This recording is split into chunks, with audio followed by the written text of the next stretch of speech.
Good afternoon class. MSN की class में आज हमारा टॉपिक है रिफ्रैक्टिव एरर्स ऑफ आई। इस टॉपिक के अंदर हम देखेंगे कि रिफ्रैक्टिव एरर्स कौन कौन से होते हैं और रिफ्रैक्टिव एरर्स के कॉजेज़ क्या हैं और रिफ्रैक्टिव एरर्स को ट्रीट करने के लिए कौन कौन से पॉसिबल वेज हो सकते हैं। ठीक है, तो डायरेक्टली टॉपिक के ऊपर चलते हैं। What is a refractive error? अगर आपको याद हो कि रिफ्रैक्शन क्या है तो आप बहुत अच्छी तरीके से समझ जाएंगे कि रिफ्रैक्टिव एरर क्या हो सकता है। रिफ्रैक्शन में जहां हमने नॉर्मल इमेज फॉर्मेशन में जब देखा था कि रिफ्रैक्शन एक ऐसा प्रोसेस है जिसके अंदर जो लाइट रेज आ रही हैं किसी भी ऑब्जेक्ट से, वो बेंड होके एक पर्टिकुलर पॉइंट पर जाके मिलती हैं। उस पॉइंट को हम बोलते हैं रेटिना। ठीक है, वो जो पॉइंट ऑफ कांटेक्ट है उसको हम क्या बोलते हैं?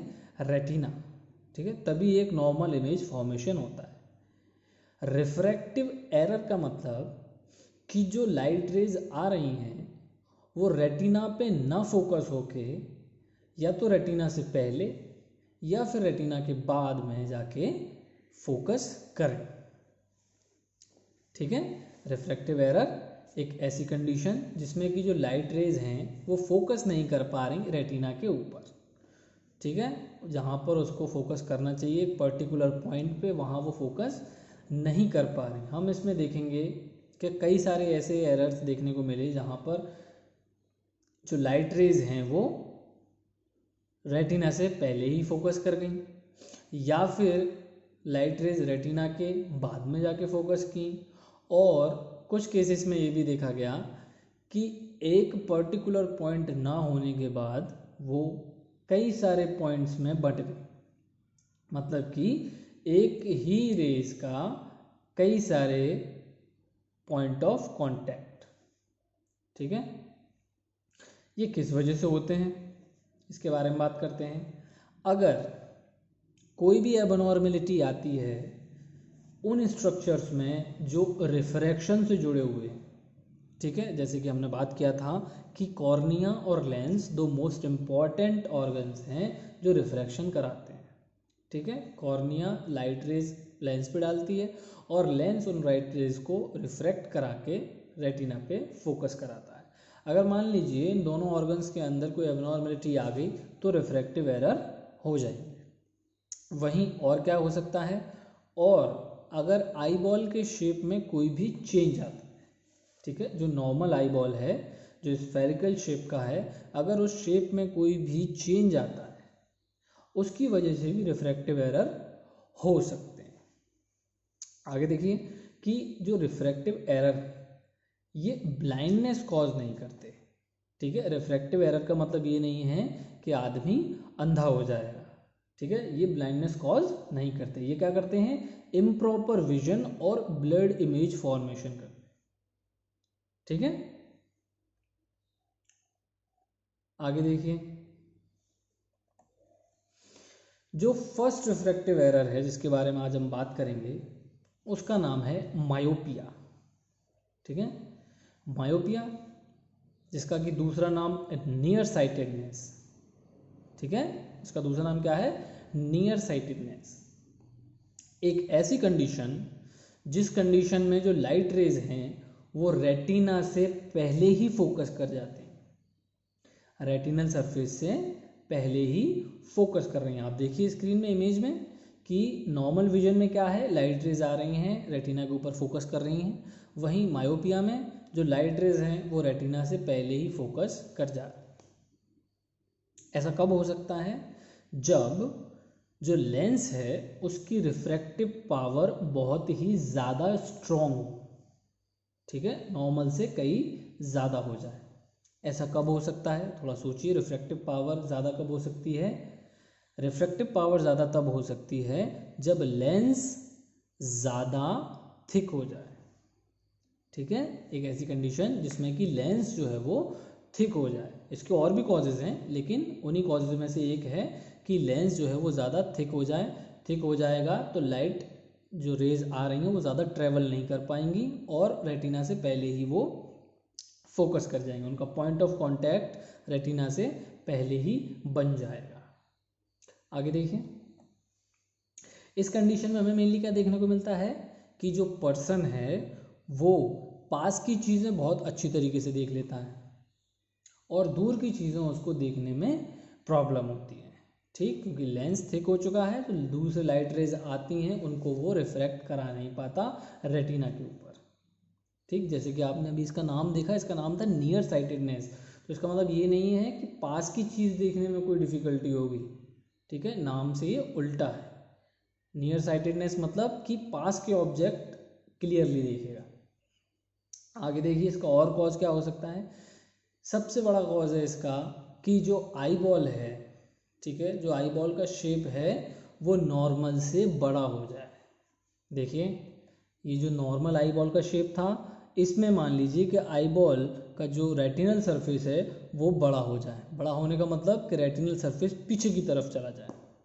अगर पीछे की तरफ गया तो लेंस तो अपने रिफ्रैक्शन कर रहा है, उस कंडीशन में क्या होगा, जो लाइट रेज हैं वो रेटिना से पहले ही फोकस कर जाएंगे। देखिए, और इस कंडीशन को करेक्ट करने के लिए हम क्या यूज कर सकते हैं, कॉनकेव लेंस, ठीक है। कॉनकेव लेंस कैसा होता है आप लोग जानते हैं कि जो बीच में से पतला और साइडों से मोटा होता है उस लेंस को हम बोलते हैं कॉनकेव लेंस। उसी का दूसरा नाम होता है माइनस लेंस, ठीक है। कॉनकेव लेंस और माइनस लेंस को हम यूज़ कर सकते हैं इसमें। मेनली किस तरीके से करेंगे, या तो आई ग्लासेस से या फिर कॉन्टैक्ट लेंसेज से, ठीक है। देखिए आगे, अपीयरेंस ऑफ मायोपिक लेंस कैसा होता है। देखिए कि यहाँ पर जो लेंस है कॉनकेव लेंस वो बीच से पतला है और साइडों से मोटा है। आप देख रहे होंगे पिक्चर में कि जो मायोपिक आई है उसके अंदर जो ह्यूमन आई लेंस है वो कैसा हो गया है, थिक। देखिए ज़रा यहाँ पर जो ह्यूमन आई का लेंस है वो कैसा हो गया है, थिक। थिक होने से क्या हुआ कि जो लाइट रेज आई वो रेटिना से पहले ही फोकस कर गई, ठीक। उसको करेक्ट करने के लिए हमने क्या किया कि एक कॉनकेव लेंस लगा दिया। उस कॉनकेव लेंस से क्या हुआ कि लाइट रेज आके लेंस से टकराई और लेंस ने उन लाइट रेज को रेटिनल सरफेस पे फोकस करा दिया और एक नॉर्मल इमेज बन गई, ठीक है स्टूडेंट्स। मायोपिया यहाँ पे कंप्लीट। दूसरा देखते हैं, हाइपरोपिया। हाइपरोपिया दूसरा नाम फार साइटेडनेस, ठीक है। इसका दूसरा नाम क्या होता है, फार साइटेडनेस। एक ऐसा कंडीशन जिसके अंदर जो लाइट रेज हैं वो फोकस करती हैं बिहाइंड द रेटिना, रेटिना के पीछे। देखिए आप इमेज में कि जो इमेज बन रही है वो कहाँ बन रही है, रेटिनल सरफेस के पीछे। सिंपल है। इसका कॉज क्या हो सकता है, एक कि या फिर तो जो लेंस है वो कैसा हो गया हो, वीक हो गया हो। जो लेंस की रिफ्रैक्टिव पावर है कैसी हो गई हो, वीक। तो वो लाइट रेज को अच्छी तरीके से बेंड नहीं कर पा रहा। बेंड नहीं कर पाएगा तो लाइट रेज रेटिनल सरफेस से पीछे जाके फोकस होंगी, ठीक है। और देखते हैं इसमें, इस कंडीशन में हमें क्या देखने को मिलता है कि जो पास की चीज़ें होती हैं वो पर्सन ठीक से नहीं देख पाता और दूर की चीज़ें उसको क्लियर दिखाई देती हैं, ठीक है। क्योंकि आपको पता होगा कि जब हमने बात किया था कि जो दूर से लाइट रेज आती हैं उस समय जो लेंस होता है वो रेस्ट पे होता है और रेस्ट की कंडीशन में लाइट रेज को आसानी से वो रेटिना पे फोकस करा सकता है। और इसका कॉज क्या हो सकता है, देखिए जैसे कि हमने मायोपिया में देखा कि जब आई बॉल का शेप चेंज हुआ, आई बॉल कैसी हो गई थी, बड़ी, तो वहीं यहाँ पर क्या देखने को मिलेगा कि आई बॉल की शेप कैसी हो जाएगी, छोटी। आई बॉल की शेप कैसी हो गई, छोटी। तो उससे क्या होगा कि लेंस की जो रिफ्रैक्टिव पावर थी वो सेम है, लेकिन जो लाइट रेज हैं वो कहाँ मिलेंगी, जाके पीछे, रेटिनल सरफेस से पीछे। आगे देखते हैं, इसको ठीक करने के लिए हम क्या कर सकते हैं, कॉन्वेक्स लेंस का यूज करेंगे। कॉन्वेक्स लेंस कैसा होता है, बीच में मोटा, साइडों से पतला, ठीक है। उसी का दूसरा नाम उसको क्या बोलते हैं, प्लस लेंस। अच्छा, इस लेंस की एक और ख़ास बात होती है कि ये लेंस मैग्नीफिकेशन पावर प्रोवाइड करता है अफेक्टेड आई को, ठीक है, जो अफेक्टेड आई है उसको मैग्नीफिकेशन पावर भी ये लेंस प्रोवाइड करेगा। क्यों? ताकि अच्छे से इमेज रेटिना सरफेस पे जाके बन सके। चलिए आगे देखते हैं। ये है एक कॉन्वेक्स लेंस, ठीक है। आप देखिए कि जो हाइपरोपिक आई होती है उसमें जो लेंस होता है वो कैसा हो जाता है, थिन, स्ट्रेच हो जाता है, ठीक है। उस कंडीशन में क्या होगा कि लाइट रेज आसानी से रिफ्रैक्ट नहीं हो पाएंगी और वो कहाँ मिलेंगी जाकर, उनका पॉइंट ऑफ कांटेक्ट कहाँ होगा, रेटिनल सरफेस के पीछे। तो ऐसी कंडीशन में हम क्या करें, एक मोटा लेंस लगा लें। मोटा लेंस क्या हो सकता है, कॉन्वेक्स लेंस, जिससे कि लाइट रेज रिफ्रैक्ट होके डायरेक्टली रेटिनल सरफेस पे जाके फोकस करें। ठीक है स्टूडेंट्स, आगे देखते हैं। एस्टिग्मेटिज्म। एस्टिग्मेटिज्म एक ऐसी कंडीशन है जिसमें कि लाइट रेज एक पर्टिकुलर पॉइंट पे फोकस ना करके कई सारे मल्टीपल फोकस पॉइंट्स में बढ़ जाए, ठीक है। जो लाइट रेज आ रही हैं उनका एक ही पॉइंट ऑफ कांटेक्ट होना चाहिए, लेकिन यहाँ पर क्या देखने को मिलता है हमें कि कई सारे फोकस पॉइंट्स लाइट रेज के बन जाते हैं। ये कब हो सकता है, ये होता है जब कॉर्नियल सरफेस पे कॉर्निया की शेप में कोई भी इरेगुलरिटीज आ जाए, ठीक है। जो कॉर्नियल सरफेस है वो किसी तरीके से डैमेज हो जाए या फिर उसका शेप जो है वो चेंज हो जाए। आपको याद हो तो जब हमने कॉर्निया पढ़ा था तो उसमें 70% जो लाइट रेज आती हैं कॉर्निया फोकस कराता है लेंस पे, और कॉर्निया की सरफेस में अगर कोई भी एबनॉर्मलिटी आती है तो वो लाइट रेज जो एडिक्वेट अमाउंट में फोकस करानी चाहिए थी लेंस के लिए वो फोकस नहीं करा पाएगा, जिस वजह से मल्टीपल फोकस पॉइंट्स बन जाते हैं रेटिनल सरफेस पे। इस कंडीशन में क्या होगा कि पर्सन जिसको कि एस्टिग्मेटिज्म हो रखा है, ना तो वो पास का ऑब्जेक्ट क्लियर देख पाएगा, ना ही वो दूर का ऑब्जेक्ट क्लियर देख पाएगा। उसकी रेटिनल सरफेस पे ब्लर्ड इमेज बनेगी, धुंधली, उसको ठीक से चीज़ें दिखाई नहीं पड़ेंगी।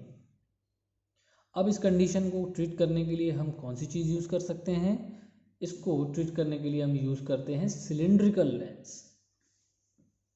सिलिंड्रिकल लेंस हम यूज़ करते हैं, और उन लेंसेज को कैसे यूज़ कर सकते हैं, या तो आई ग्लासेस में या फिर लेंस में, ठीक है। देखिए कि सिलिंड्रिकल लेंस कैसा होता है। आप मान के चलिए कि कॉर्नियल सरफेस है और ये एबनॉर्मल हो चुकी है, कुछ किसी जगह से ये अंदर की तरफ दबी हुई है और किसी जगह से ये बाहर की तरफ निकली हुई है।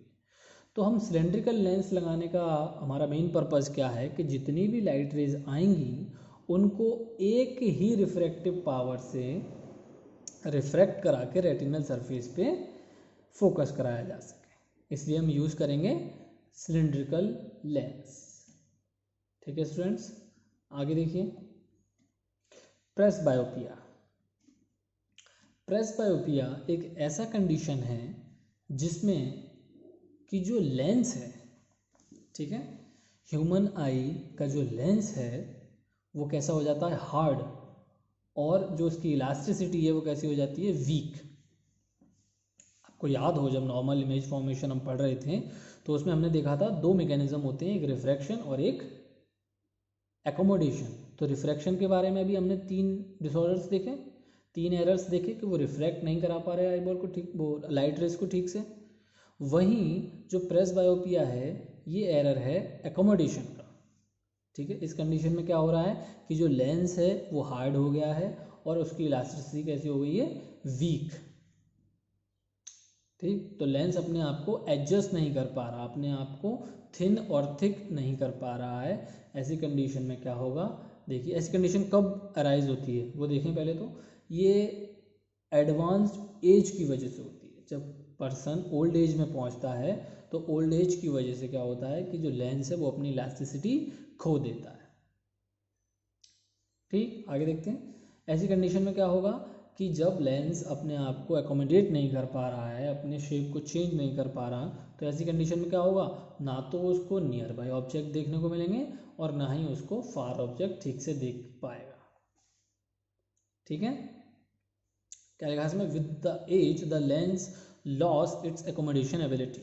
ठीक है, एज के साथ साथ जो लेंस है अपनी एकोमोडेशन की एबिलिटी को खो देता है। जो एकोमोडेशन की एबिलिटी है वो कैसी हो जाती है, वीक।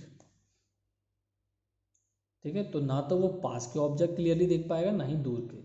अब इस कंडीशन में हम कौन सी ऐसी चीज़ है जिसको यूज़ कर सकते हैं जिससे पर्सन आसानी से देख सके। यहाँ पर हम एक लेंस यूज़ करते हैं जिसका नाम होता है बाईफोकल लेंस।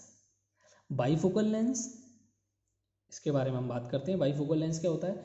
बाईफोकल का मतलब कि एक ऐसा लेंस जिसके अंदर दोनों लेंस मौजूद हों। दोनों लेंस कौन से, आइए देखते हैं।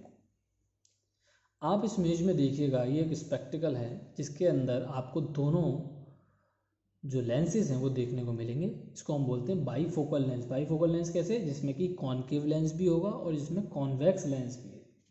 ठीक है, ये उसको हेल्प करेंगे कि वो दूर की चीज़ें भी देख पाए और वो पास की चीज़ें भी क्लियरली देख पाए। ठीक है स्टूडेंट्स, आज की क्लास यही ख़त्म होती है। इस क्लास से रिलेटेड आपको कोई भी क्वेश्चंस हैं, कोई भी डाउट है, आप पूछ सकते हैं।